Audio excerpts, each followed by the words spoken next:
कृण्वन्तो विश्वमार्यं कृण्वन्तो। एक हताश जीवन का अंत। संग्राम धर्म और सदाचार धर्म। युधिष्ठिर का हार्दिक रोमांचकारी आशीर्वाद लेकर अर्जुन अब कर्ण से लोहा लेने चला। इधर अश्वत्थामा ने स्वयं अर्जुन के हाथों पछाड़ खाकर और कर्ण को भीम से आगे भागता देखकर निश्चय कर लिया कि पांडव पक्ष प्रबल है। उसने दुर्योधन को सलाह दी, अब तक बहुत जनक्षय हो चुका है। वृद्ध, युवा, शरीरवीर असंख्य मारे जा चुके हैं। यदि अब भी संधि कर ली जाए तो जो बाकी हैं वे सब बच जाएंगे। परंतु दुर्योधन ने एक ना सुनी। वह एक बार कर्ण और अर्जुन का संग्राम देख ही लेना चाहता था। बालकाल से कर्ण पर कृपाओं की वर्षा होती चली आई थी। उसके लाड़ चाव सब सहे थे। उसकी बात कभी न मोड़ी थी। अंग देश तक का राज्य उसे दे दिया था। तो इसी समय के लिए दुर्योधन की दृष्टि में इन दोनों वीरों का द्वंद्व युद्ध महाभारत संग्राम का निर्णायक होना था। अर्जुन ने आते ही कर्ण को चुनौती दे दी। रास्ते में कृष्ण ने उसे सावधान भी किया था। उसे चिता दिया था कि कर्ण ऐसा वैसा योद्धा नहीं है। वह तुम्हारे समान तो है ही, संभवतः अधिक बलशाली हो। इसलिए प्रयत्न में अपनी तरफ से कोई कोर कसर ना रखनी चाहिए। उसके अत्याचारों की कथा भी दोहरा दी थी कि जिससे बैर की आग पूरी तरह भड़क उठे। यह कह सुनकर अर्जुन के पराक्रमों का वृत्तांत वर्णन कर दिया था, जिससे उसके हृदय में जोश आए और आत्मविश्वास अटूट होकर निश्चित विजय का साधक हो। कर्ण की सारी आयु का क्रोध इसी अवसर के लिए संचित था। उसने दांत पीस पीस कर अर्जुन पर वार किए। अर्जुन ने भी सारी शक्ति कर्ण की हेकड़ी हटाने पर केंद्रित कर दी। दोनों वीर आक्रमण तथा आत्मरक्षा के विचित्र विचित्र दांव खेल रहे थे।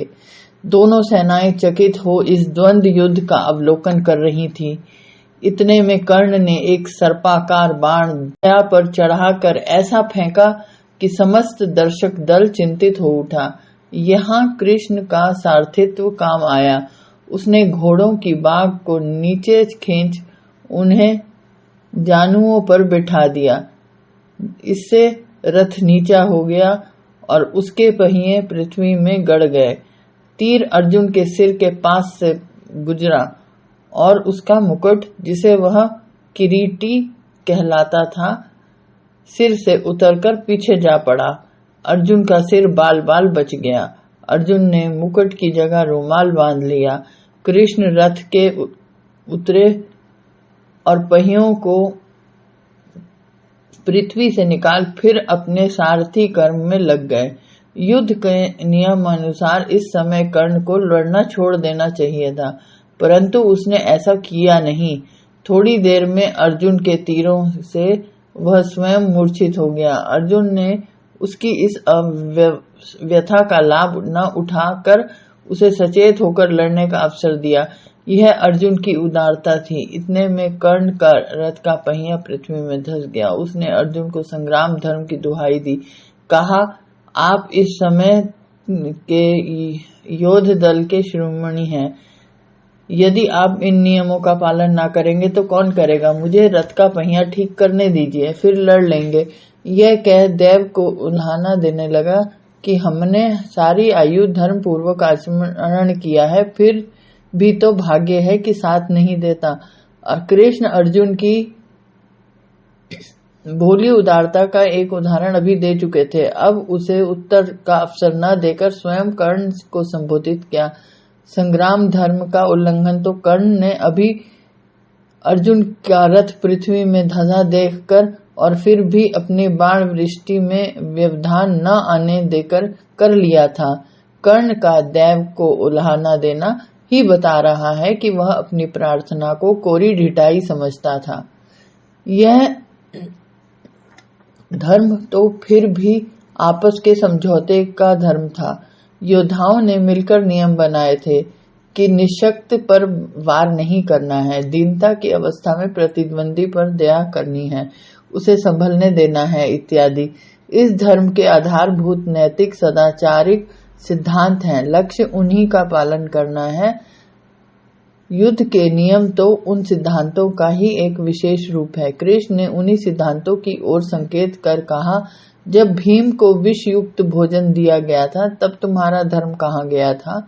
जब जतुग्रह निर्माण कर उसके अंदर ही अंदर पांडवों और कुंती समेत भस्म कर देने का प्रयत्न किया गया था तब तुम्हारा धर्म कहाँ गया था? एक वस्त्रा द्रौपदी को सभा में घसीट कर लाते समय तुम्हारा धर्म कहाँ गया था?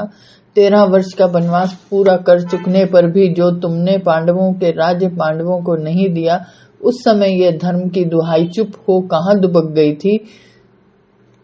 पापी लोग हमेशा दैव को कोसते हैं, अपने कुकर्म को नहीं। अकेले अभिमन्यु को जो तुम लोगों ने पुत्र के तुल्य था 6 महारथियों ने मिलकर मार दिया था, आज वे ही आतताई लोग धर्म की दुहाई देकर चाहते हैं कि उनको विपत्ति में देख उन पर दया की जाए। ऐसे लोगों को धर्म का नाम जबान पर लाते लज्जित होना चाहिए। धर्म तो सारे जीवन का भूषण है, केवल युद्ध ही के लिए थोड़ा विहित है। कर्ण ने यह डांट सुनकर मुंह नीचा कर लिया और उसके धसे हुए रथ में बैठा बैठा लड़ने लगा। एक तीर अर्जुन की छाती में ऐसा मारा कि अर्जुन सन्न होकर रथ में ही बैठ गया। इस सुअवसर का लाभ उठाकर कर्ण रथ से उतर पड़ा और पहिए को गड्ढे से निकालने लगा। इतने में अर्जुन चौकस हो ही गया। कृष्ण ने कहा, यही वह अवस्था है न जो हमारे अपने रथ का पहिया निकालते समय थी। उस समय कर्ण ने ही कहाँ रुका था। ले अर्जुन, अवसर न जाने दे, इसी अवस्था में इसका बेड़ा पार कर। अर्जुन ने तीर कमान पर कस परमेश्वर का नाम ले कर्ण की गर्दन ही पर उसका निशाना लगा दिया। क्षण मात्र में शत्रु का किस्सा साफ था। अर्जुन के चले आने पर युधिष्ठिर भी रण क्षेत्र में आ विराजे थे। उन्होंने कर्ण के मरने की खबर सुनी तो सही, पर उन्हें विश्वास नहीं हुआ। पांडव कुल का यह मूर्त अनिवार्य दुर्दैव इस प्रकार मृत्यु का ग्रास बन सकता है, वह सहसा मानने को तैयार न हुआ। दैव का ऐसा अचल दुर्विपाक जिसने बचपन से लेकर अब तक इनका निरंतर पीछा किया, वह सहसा इनके रास्ते से हट जाए, यह नितांत असंभव है।